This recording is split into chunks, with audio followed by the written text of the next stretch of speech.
విమర్శకు ప్రతి విమర్శ ఉంటది. దూషణ విషయంలో నోరు అదుపులో పెట్టుకోమని వార్నింగ్ ఉంటది. అదే సందర్భంలో నిర్మాణాత్మకమైన చర్చ జరగాలి. ప్రజాస్వామ్యానికి ఇది పట్టుగొమ్మ. అలా గాకుండా భావ ప్రకటన స్వాతంత్రాన్ని దుర్వినియోగం చేసేవాళ్ళు, లేదా విమర్శని కూడా దుర్మార్గంగా చూపెడుతూ తప్పుడు కేసులు పెట్టేవాళ్ళు పెరిగిపోతున్నారు. ఈ నేపథ్యంలో సోషల్ మీడియా కేసుల మీద సుప్రీంకోర్టు మరొక క్లాస్ పీకింది.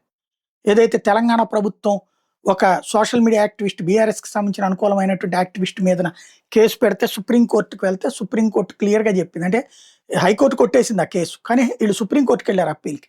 ఆ సందర్భంగా క్లియర్‌గా చెప్పింది. అసలు ఏంది ఇది రాజకీయంగా కేసులు పెట్టుకోవడం ఏంది మీరు?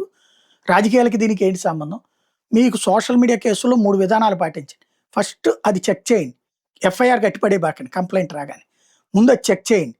మీకు ప్రభుత్వం ప్రెషరే ఉందా? లేకపోతే రాజకీయంగా అంటున్నారా? మీకు అది అనిపిచ్చిందా? అప్పుడు న్యాయ నిపుణుల సలహా అడగండి. అప్పుడు గూడా అనిపిచ్చినప్పుడు అప్పుడు ఆ పైన కేసు కట్టే ఆలోచన చెయ్యండి.